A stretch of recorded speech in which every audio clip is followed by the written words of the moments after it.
வணக்கம். இது people English series. இந்த வீடியோல நாம எல்ஸ் அப்படின்ற வேர்டை எப்படி இங்கிலீஷ்ல சென்டென்ஸ்ல யூஸ் பண்றது அப்படின்னு தெரிஞ்சுக்கலாம். எல்ஸ் அப்படின்னா அதர், வேற அப்படிங்கிற மீனிங்ல தான் நம்ம யூஸ் பண்ணுவோம். வேற யாராவது, வேற எங்கேயாவது, வேற எப்பயாவது இப்படிதான் நம்ம சொல்லுவோம் இல்லையா?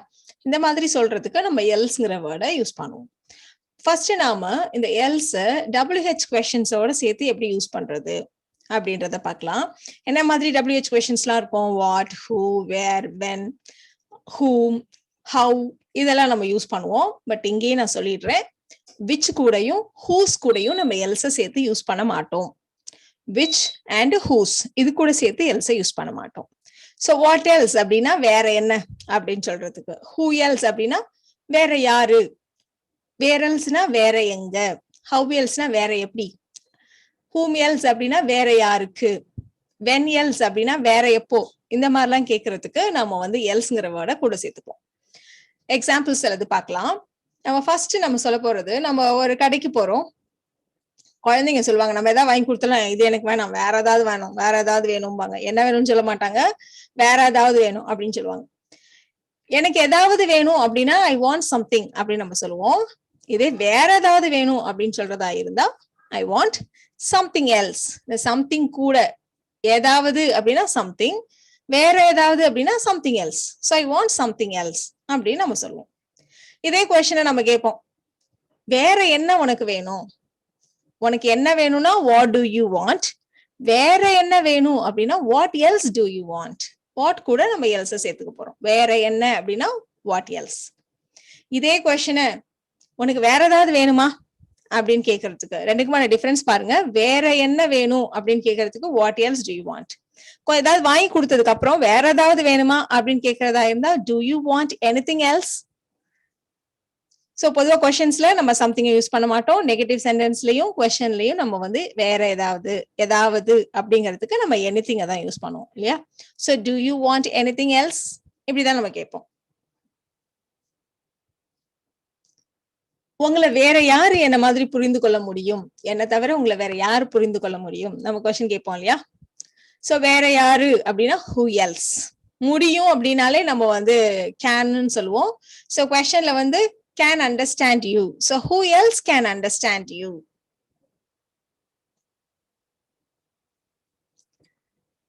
சோ ஒரு ப்ராப்ளம், இந்த சிக்கலை தீர்க்கணும் அப்படின்னா நான் வேற யாரை சந்திக்கணும், வேற யாரை சந்திக்க வேண்டும். ஷுட் யூஸ் பண்ணலாம். இல்லைன்னா வேற யாரையாவது நான் சந்திக்க முடியுமா அப்படின்னு கேட்கறதா இருந்தா கேன் யூஸ் பண்ணலாம். ஸோ சந்திக்க வேண்டும் அப்படின்னா நான் ஷுட் யூஸ் பண்ணணும். வேற யாரை நான் சந்திக்க முடியும் அப்படின்னு கேட்கறதுக்கு கேன் யூஸ் பண்ணுவோம். ஸோ யாரை, யாருக்கு அப்படின்னு கேட்கறதுக்கு நம்ம வந்து ஹூம் யூஸ் பண்ணணும். யார் அப்படின்னா ஹூ, யாரை யாருக்கு இப்படி கேட்கறதுன்னா நம்ம ஹூம் யூஸ் பண்ணுவோம். ஸோ வேறு யாரை அப்படின்னு கேட்கறதுக்கு whom else. Whom else can I meet to resolve this issue. இல்லனா whom else should I meet to resolve this issue. இப்படி நம்ம கேட்போம். இன்னொரு விஷயமும் நான் இங்க சொல்லணும்னு நினைக்கிறேன். சால்வ் அண்ட் ரிசால்வ் இது ரெண்டுக்குமான டிஃபரன்ஸ் என்ன அப்படின்னா, சால்வ்னா ஒரு சொல்யூஷனை கண்டுபிடிக்கிறது, ரிசால்வ்னா ஒரு பிரச்சனையை முடிவுக்கு கொண்டு வர்றது. ஸோ அந்த இடத்துல நம்ம ஒரு பிரச்சனையை முடிவுக்கு கொண்டு வர்றதுக்கு ரிசால்வ் அப்படிங்கிற வார்த்தையை யூஸ் பண்ணிருக்கோம். ஒருத்தர் கிட்ட கேக்குறோம், நம்ம வேற எங்க மீட் பண்ணலாம் அப்படின்ட்டு. வேற எங்கு, வேறு எங்கு அப்படின்னா where else. So where else shall we meet. ஃபியூச்சர்ல நம்ம சந்திக்கலாமா அப்படின்னா ஷால் வி மீட். வேற எங்கன்னு கேக்குறதுக்கு where else shall we meet. பொதுவா நாம சப்ஜெக்ட் ஐ அண்ட் வி இது ரெண்டுக்கு மட்டும், நான் நாம இது ரெண்டு சப்ஜெக்டுக்கு மட்டும் நம்ம வில் போட மாட்டோம். ஃபியூச்சர் டென்ஸுக்கு ஷால் யூஸ் பண்ணுவோம். எஸ்பெஷலி கொஸ்டின்ல நம்ம ஷால் தான் யூஸ் பண்ணணும். ஸோ நாம சந்திக்கலாமா அப்படின்னா ஷால் வி மீட். எங்க நாம சந்திக்கலாம் அப்படின்னா வேர் ஷால் வி மீட். வேற எங்க சந்திக்கலாம் அப்படின்னா where else shall we meet. எப்படி வந்தீங்க நீங்க, இவ்வளவு சீக்கிரம் வந்துட்டீங்களே அப்படின்னா, ஃபிளைட்ல வந்தீங்களா அப்படின்னா வேற எப்படி வந்திருக்க முடியும் அப்படின்னு நம்ம சொல்லுவோம். சில விஷயங்களை கெஸ் பண்ணுவோம் இல்லையா? சோ ஏற்கனவே முடிந்து போன விஷயம், அதுல நம்மளுடைய கெஸ். இதுக்கு நம்ம வந்து குட் ஹேவ் யூஸ் பண்ணணும் அப்படின்னு நம்ம ஏற்கனவே would have, could have and should haveல பார்த்திருக்கோம் இல்லையா? சோ வேற எப்படி வந்திருக்க முடியும், இப்படிதான் வந்திருக்கலாம் அப்படின்னு நம்ம வந்து ஒரு கெஸ் பண்றோம். சோ அதுக்கு தான் நம்ம இங்க வந்து could have அப்படின்றத யூஸ் பண்ணிருக்கோம். So how else could he have arrived? வேற எப்படி அப்படின்னு கேட்கறதுக்கு நம்ம how else யூஸ் பண்ணிருக்கோம். So how else could he have arrived? அதே மாதிரி சில எக்ஸாம்பிள்ஸ் பார்க்கலாம். வேற எப்படி அவர் வாழ்க்கையை நடத்துறாரு அப்படின்னு கேட்கிறோம் நம்ம. So how else does he lead life? அதே மாதிரி வேற எப்படிதான் அவர் சம்பாதிக்கிறாரு அப்படின்னு கேட்கணும்னா how else does he make money? இல்லைன்னா how else does he earn money? எப்படிலாம் நம்ம கொஸ்டின்ஸ் கேட்கலாம். ஒரு வேலையை செய்ய சொல்றேன், என்னால முடியாது, நீங்க வேற யார்ட்டையாவது சொல்லுங்க. ரொம்ப காமனா சொல்ற ஒரு விஷயம் இல்லையா? I can't do it. You ask someone else to do it. வேற யார்ட்டையாவது சொல்லுங்க.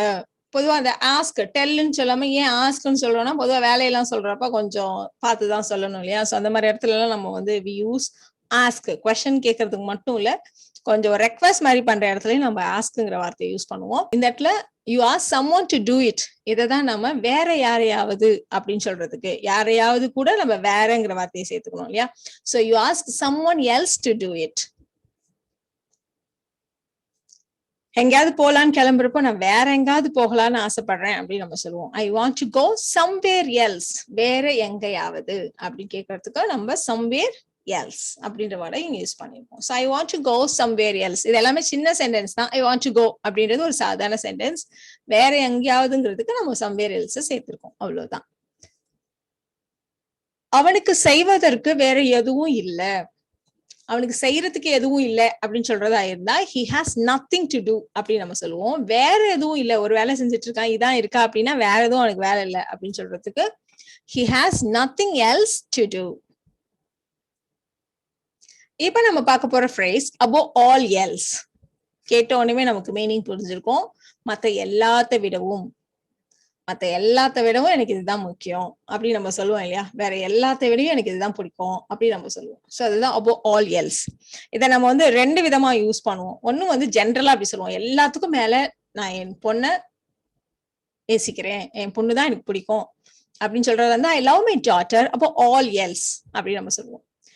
இன்னொரு கான்டெக்ட் என்ன, வேற எப்ப இதை யூஸ் பண்ணுவோம் அப்படின்னா நம்ம வரிசையா சில விஷயங்கள் எல்லாம் லிஸ்ட் அவுட் பண்ணுவோம். லிஸ்ட் அவுட் பண்ணிட்டு கடைசியா சொல்றப்ப எல்லாத்துக்கும் மேல இது ரொம்ப முக்கியம் அப்படின்னு ஒரு பாயிண்ட கடைசியா சொல்லுவோம். அப்ப சொல்றதுக்கு நம்ம above all else ஃபர்ஸ்ட் போடுவோம். இந்த மாதிரி above all else ஃபர்ஸ்ட் போடுறப்ப ஒரு கமா போட்டுக்கணும். சோ எல்லாத்தையும் வரிசையா நமக்கு என்னெல்லாம் இருக்கணும், இப்படி இருக்கணும், அப்படி இருக்கணும் நம்ம சொல்லிட்டு எல்லாத்துக்கும் மேல நமக்கு கொஞ்சம் கண்ணியம் இருக்கணும் அப்படின்னு நம்ம சொல்லணும். சோ above all else, கண்ணியம் அப்படின்னா dignity. Above all else we should have dignity. இதே நம்ம வந்து நாம கண்ணியமா நடந்துக்கணும் அப்படின்னு சொல்றதா இருந்தா we should be dignified. So above all else we should be dignified.